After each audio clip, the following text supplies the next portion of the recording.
On 10 July, the center of attention in Korea is the city of Daejeon. North Korean forces have driven 60 miles south of Seoul to a point only 15 miles from Daejeon. Here, United States troops, backed by powerful air and artillery concentrations, have temporarily halted the communist tank drive, but no solid defense line has been formed. Troops of the Republic of South Korea are fighting on the right flank of United States forces. This is the situation in the third week of the Korean War.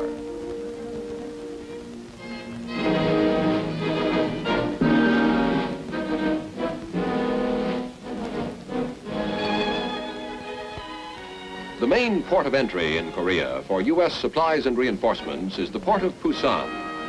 On 5 July, an LST prepares to unload. The immediate destination of the troops on board is a staging area to which they will be transported in buses. Men and equipment being landed here will be rushed to the fighting front to bolster the thin line that is delaying the Red March on Daejeon. These troops, this ammunition and equipment, will take part in a delaying action, which is designed to slow down the North Koreans to a 4-mile-a-day pace during their advance to Daejeon. Most of the equipment and most of the men required to launch a U.S. offensive will have to be landed here in Busan in the months to come. South Korean civilian dock workers help unload ammunition and equipment, which is so badly needed at this time.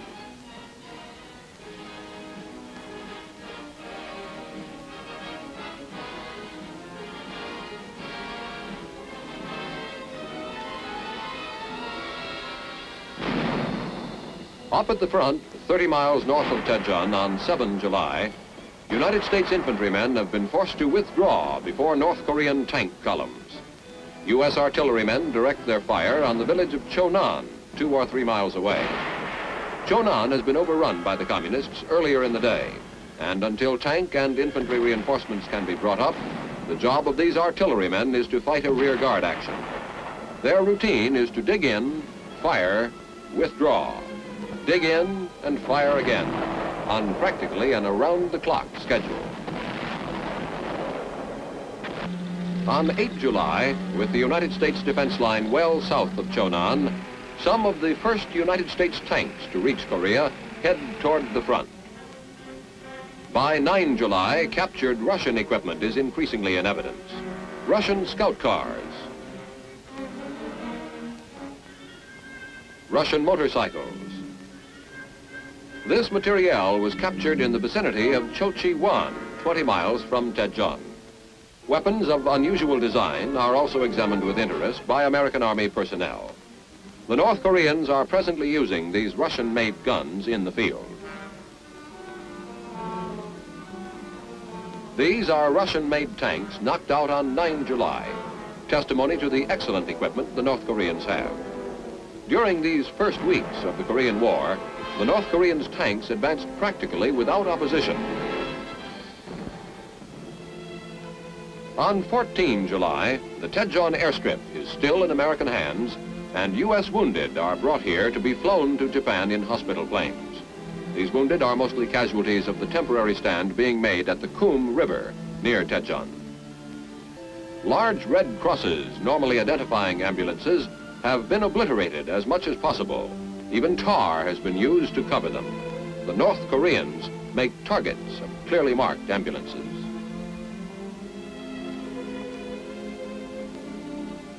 Aboard these planes are nurses who will accompany the wounded on the trip back to the base hospitals in Japan. Some of the more severely wounded receive plasma and other necessary treatment during the trip.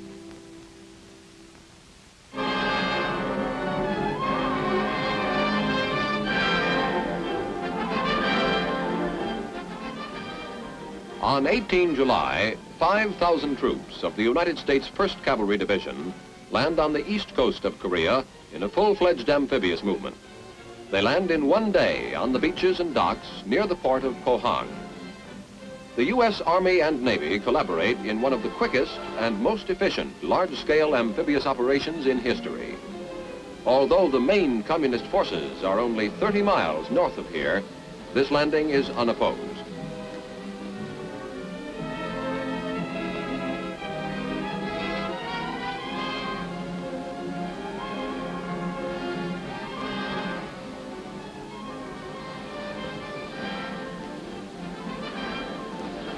the hell-for-leather cavalry division doesn't even get its feet wet.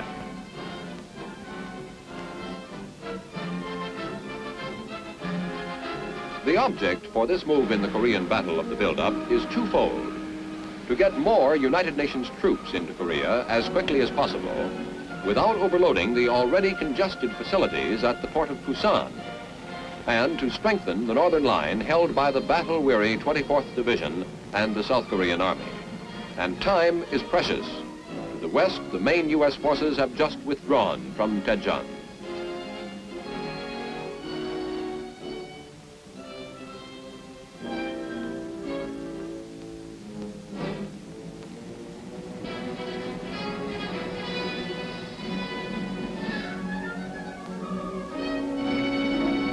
As the 1st Cavalry Division moves inland, its commanding general, Major General Hobart R. Gay, holds a conference at the command post of the 8th Cavalry Regiment.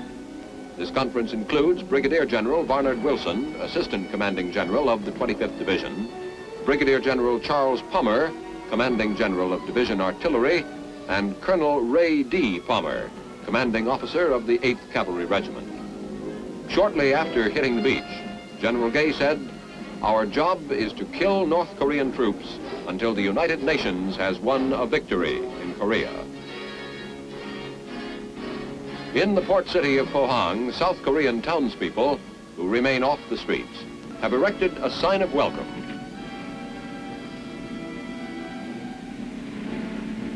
Plodding through a dusty village in a far-off land is no new experience to the 1st Cavalrymen.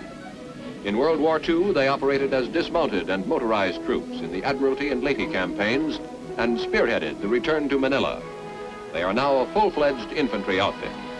They lose no time heading towards the enemy. These scenes are photographed by gun cameras of the attacking Navy planes. They show some of the damage inflicted on North Korean targets in this carrier strike. Most of the missiles seen are rockets and tracers. These attacking planes of the carrier Valley Forge are operated in conjunction with other units of the 7th Fleet, which left their normal duties of protecting Formosa to give air cover to the amphibious landing of the 1st Cavalry Division at Pohang.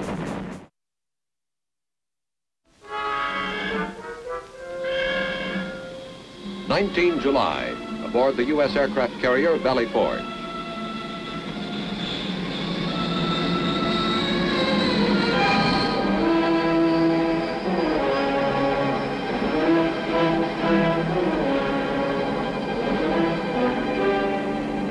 A jet lands in the sea on takeoff.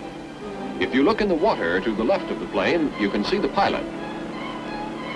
A helicopter is summoned to do an air-sea rescue job right beside the carrier. The pilot seems unhurt, suffering only submersion and shock. Navy personnel bundle him up and take him to sickbay.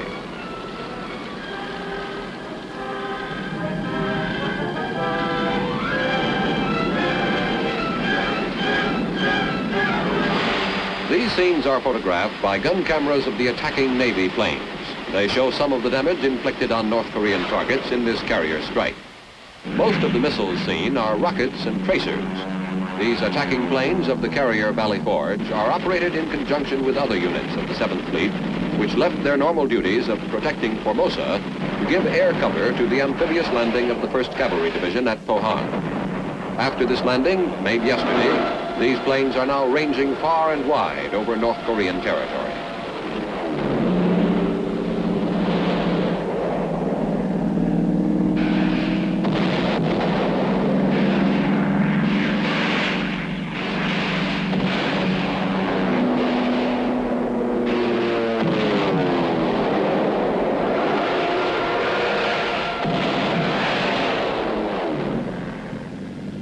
The strike over, the planes return to their floating bases.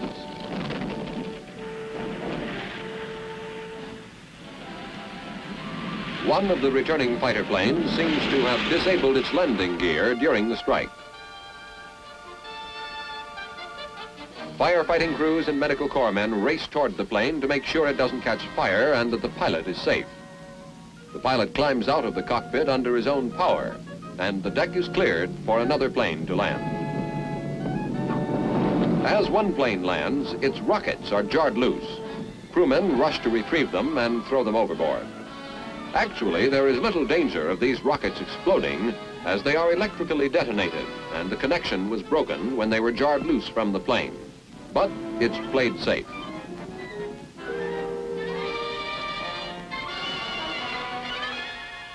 A scoreboard on the Valley Forge totals up the knockouts in today's strike.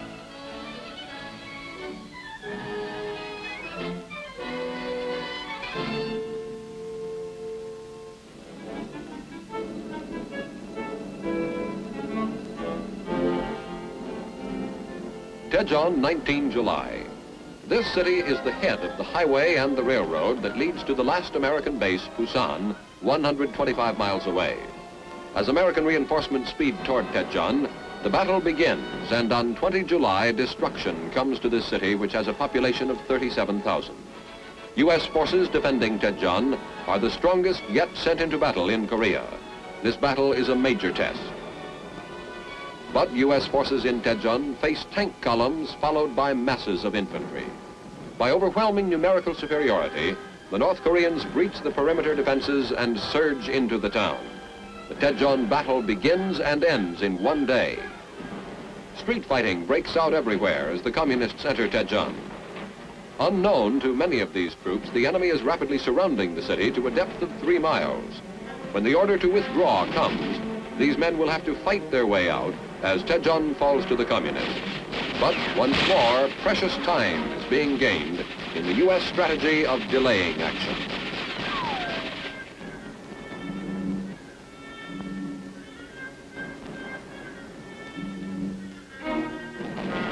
(21 July, near Hamchang, 50 miles northeast of Tejon, we see some of the first U.S. tanks in action. This is in the vicinity of a village called Sangyongdok-dong. Tanks are working their way to a position on a hillside north of the village to prepare for a possible enemy breakthrough. All along this northern line near Hamchang, the Reds have increased their pressure considerably since the fall of Tejon. There is a slight lull around Tejon as the Reds regroup their forces. In this area, there is evidence that a strong attack can be expected very soon. On this date, General Douglas MacArthur stated, quote, "We are prepared to cede positions with low defensive potential for positions that can be held with forces currently available and which can ultimately act as a springboard for United Nations offensives."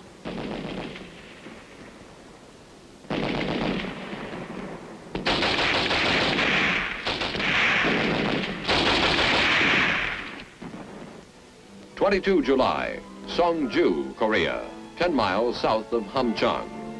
25th Division engineers are laying a rock foundation on the bottom of a stream to aid vehicles in crossing. This stream has become swollen by a recent rain. The underwater bridge will not be strong enough to support heavy vehicles, but jeeps will be able to cross safely. July and August are the months of the rainy season in Korea, and at this time a small stream can become a river overnight. On this date, the Reds have pushed on through Hamchang and are now engaged in a drive toward this area.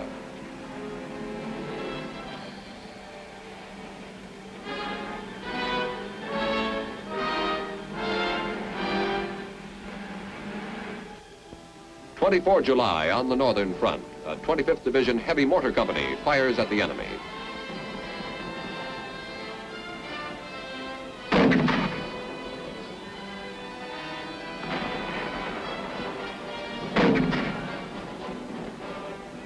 A gun crew fires a 105mm howitzer.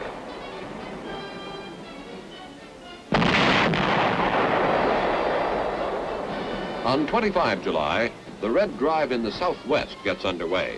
But in the central sector, U.S. troops hold fast.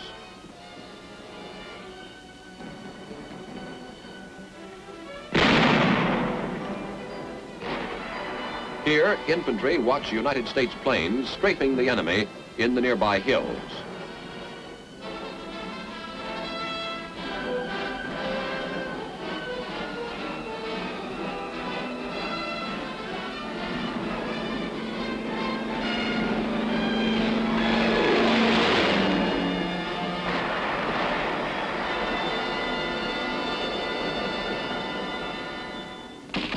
On 25 July, the North Koreans appear near Yongdong, 25 miles east of Daejeon.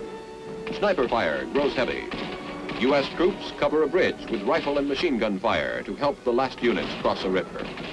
At this time, the North Koreans hold a section of Yeongdong, which American soldiers set fire to the day before. Some miles north, beyond this river, red tanks are moving in this direction along the Daejeon-Yeongdong highway. It is a tense time here. A jeep of the 8th Cavalry Regiment races over the bridge, its passengers firing as they go. On 27 July in Chinju in the southern sector, a United Nations flag flies over a 24th Division regimental command post. North Korean captives are brought to this command post for interrogation. It is said that an experienced observer can tell what section of Korea these men come from by examining their feet. At the end of July, the North Koreans have lost an estimated 31,000 men. Up on the northern front on 29 July, South Korean soldiers make extensive use of natural camouflage. They are moving anti-tank guns to an orchard overlooking a road. Concerning these South Korean troops, General MacArthur said after a visit to the front that he was highly pleased with the offensive spirit being shown by the South Koreans after their initial reverses.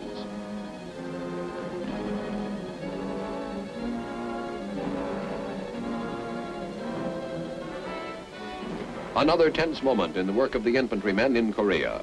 This is the first week of August. These men are moving out to recover tanks and armored vehicles left on this mountainous road near the front. There is occasional enemy fire, and the troops advance carefully. They approach dead enemy soldiers cautiously, alert to tricks of concealed North Koreans. Enfilading fire slows down the advance on this road, where a fierce battle took place a short while before. Knowing they haven't much time, the infantrymen push forward before this area falls into enemy hands. The North Koreans hold the high ground covering this road as the men rush up and recover the vehicles.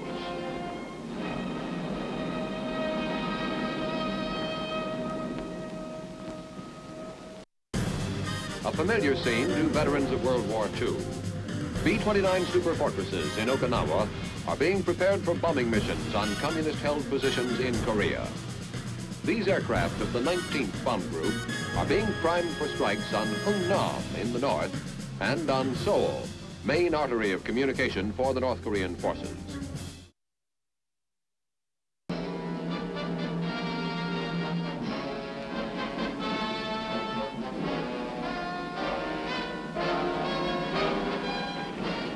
This is the pilot's view of an air attack on North Korean positions during the week of 26 July. These scenes were filmed by a U.S. Air Force gun camera in an F-80 jet plane.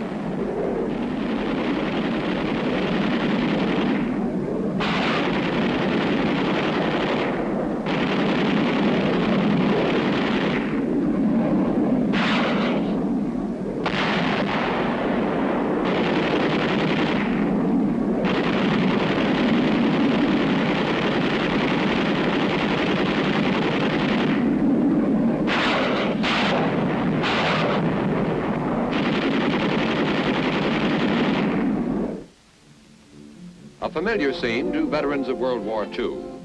B-29 super fortresses in Okinawa are being prepared for bombing missions on communist-held positions in Korea.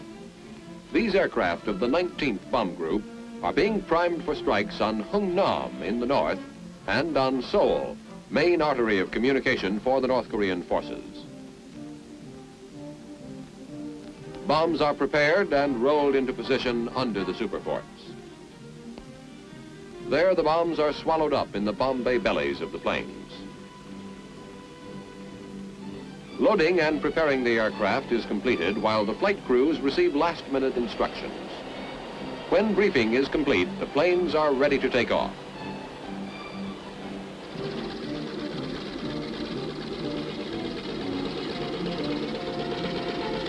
As these B-29s fly to Korea, UN ground troops are attacking in the southern sector where the North Koreans are massing for an offensive.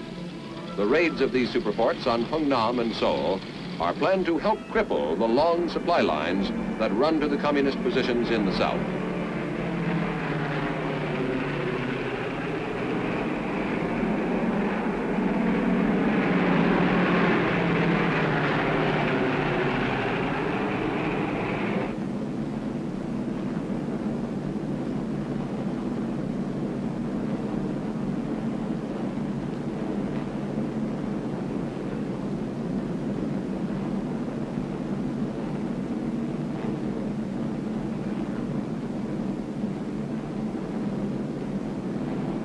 Over the target, it's bombs away.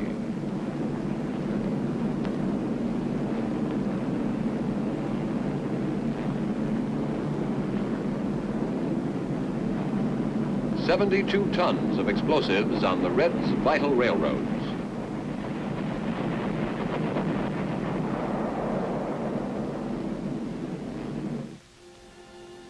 At an advanced fighter base in southern Japan on 4 August, F-80 jets are readied for a mission against the North Koreans. The cameraman who filmed these scenes is also going along in one of the planes on this mission, and you will see this air attack from the cockpit. These are oversized fuel tanks developed to keep the plane over the target longer. This fighter plane outfit has been in action since the start of the Korean War. Most of these pilots have flown 30 missions. A few have already flown 40 missions.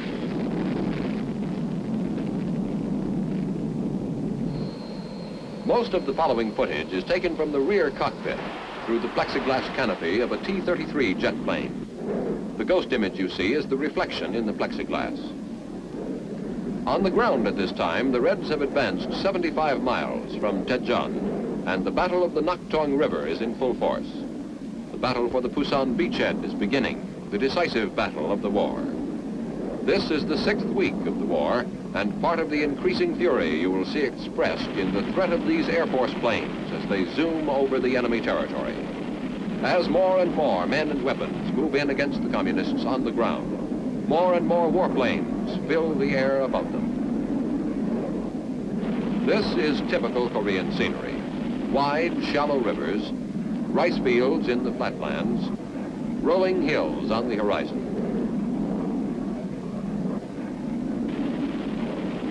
Much of the fighting in Korea has been along the roads. These roads have aided the North Korean tanks considerably. Chief obstacle to tanks in Korea has been the rivers, but even when bridges are blown, the communists ferry tanks across, usually at night, to prevent detection by the U.S. Air Force.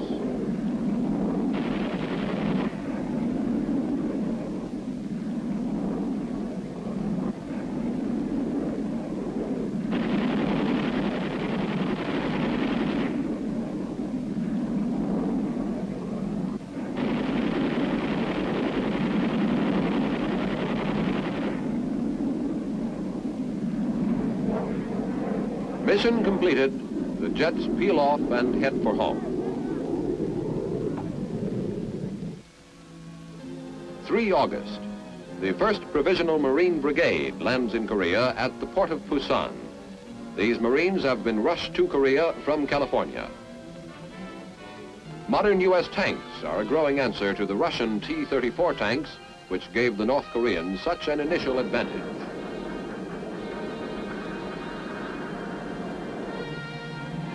A Marine tank battalion moves up a street through Pusan. These Marines are expected to equalize by skill and firepower the North Koreans' numerical superiority.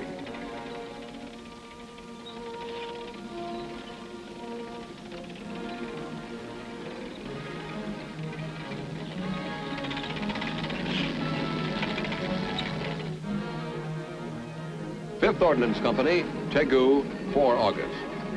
M-24 tanks arriving from Pusan. The day is past when South Korean defenders had virtually no tanks and only relatively light artillery. Heavy tanks and artillery have increased in quantity, and U.S. arms of every description are rapidly equalizing such weapons as these which were captured from the North Koreans.